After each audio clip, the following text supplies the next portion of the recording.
What is up, fellow nerds, and welcome back to the Dapper Sniper Gaming channel, and welcome back to How Do I Want to Do This? This is our series where we take a look at all playable options available to players in Dungeons & Dragons 5th edition, then we rank them on a scale of 1 to 10 and either build them or fix them depending on how they rank.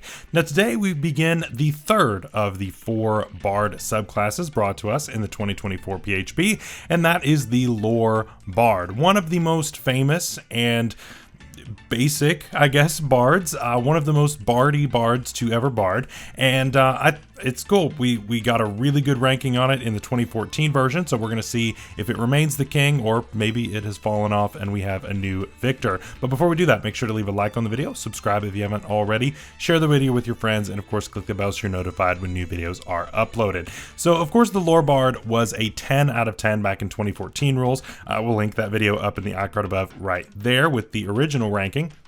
And again, like what we're doing with all the 2024 stuff, we're just kind of going over what is changed, what is new and exciting about this. I will say that this is mostly similar. There are a lot of similarities here, but a couple of big key changes that really make this stand out from its 2014 counterpart, and I'm excited to jump into that. So let's go ahead and jump right in. To start off, we get 2 features at level 3, and they are largely the same outside of a subtle change here. So first of all, we get bonus proficiency with both versions.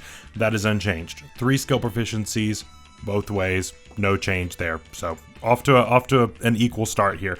Cutting words is also another big deal here, and it is almost unchanged except for one key thing. Back in the 2014 version, there is one little sentence at the end that says the creature is immune if it can't hear you, or if it is immune to being charmed. This wording is no longer present with cutting words. So this basically is just the negative version of Bardic Inspiration. As a reaction, you throw it out there against an ability check, a attack roll, or a damage roll, and you can reduce the number by that roll. And so this is kind of cool. It's basically like Pocket Bane, sort of, which is cool. But again, used to, they were immune if it couldn't hear you, or if it is immune to being charmed. Now the hearing thing, of course, this is because, again, because dance is really a part of being a bard now, and so you kind of have to take away that hearing restriction.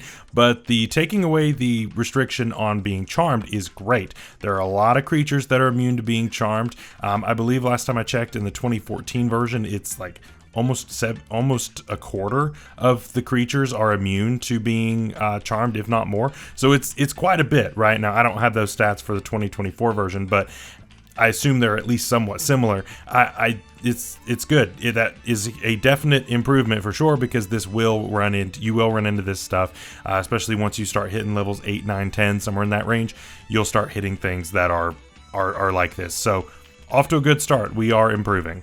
At level 6, we now get magical discoveries, formerly additional magical secrets, and it is similar again, but not quite the same. And this is basically just to work around how the bard itself has kind of changed and how magical secrets as a feature has changed. So we now get to choose 2 extra spells at this level of a spell level that we can cast, and we can choose, of course, from the bard spell list, or we can go cleric, druid, or wizard. And so again, we are kind of accepting those restrictions now, so no more ranger, no more paladin, stuff like that. So we can't dip into those half caster type of things that have the crazy busted spells really early, at least, you know, in the progression that we are as a full caster. So that part is definitely nerfed.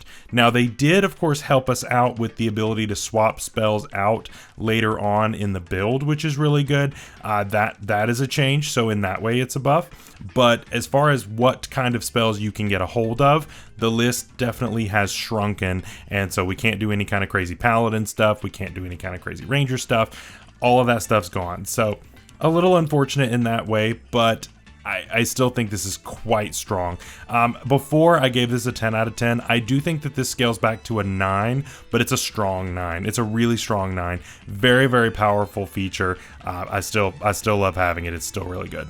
Finally, level 14 comes with Peerless Skill, and again, same name feature here, and somewhat similar, but overall improved. So before, this was just the ability to pocket bless ourselves, sort of, kind of like how we did Bane with Cutting Words. This was kind of a pocket kind of bless, but only on ability checks when it comes to being able to boost these up. Now we actually can do ability checks or attack rolls, which is really good. And the other part of this is that it now is not expended if it does not cause us to actually change from failure to success. That's a big deal, right? We originally saw this on things like the Psy Warrior, on things like the Soul Knife Rogue. We started to see this not expending these precious die, this precious expendable resource. We started seeing that there, and it's carried over to this, and it's great. It's great. It's something that I harped on a lot when we talked about those subclasses a while back, of this is good design, right? Don't punish me for using my features if they don't work. And that's what's happened here. So definitely a huge help in that regard as well. So, I mean, overall, we're looking pretty good. So, you know, again, there's not a lot of features here because it's a Bard, so there's not really a ton to talk about, but overall, I think we're looking pretty good. Do I think that this is still a 10 out of 10, though? I honestly don't think that it quite is. But I mean that in the best way possible. I think that this is a really, really well-balanced subclass now. It's still incredibly powerful. It gets everything that you want it to get. Cutting Words is great. Peerless Skill is even better than it was before. And, you know, you get your what was additional magical secrets. And so, yeah, maybe you can't just search up the most busted spells ever early. But the thing is, you get to use any spells from 4 spell lists, and you can swap those out as you gain levels now.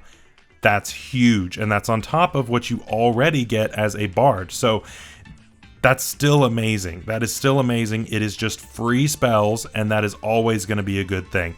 This is a very strong 9 out of 10 for me. I don't think it's insane anymore. I don't think it's as busted as it was, but I think that it is balanced right where it needs to be, and I don't think I can ask for anything else. But let me know down below, am I being too generous with this? Is it crap now, or should it still be a 10? Am I letting it slide back to somewhere it shouldn't be? I'd love to know down in the comments below. We of course are going to be building one of these later on, and I'm looking forward to that. Make sure to watch my KPL content as well, the Pokemon Draft League, where we have only taken Pokemon Markiplier would smash. Until next time, stay safe out there, stay healthy. We'll see you later. Bye-bye.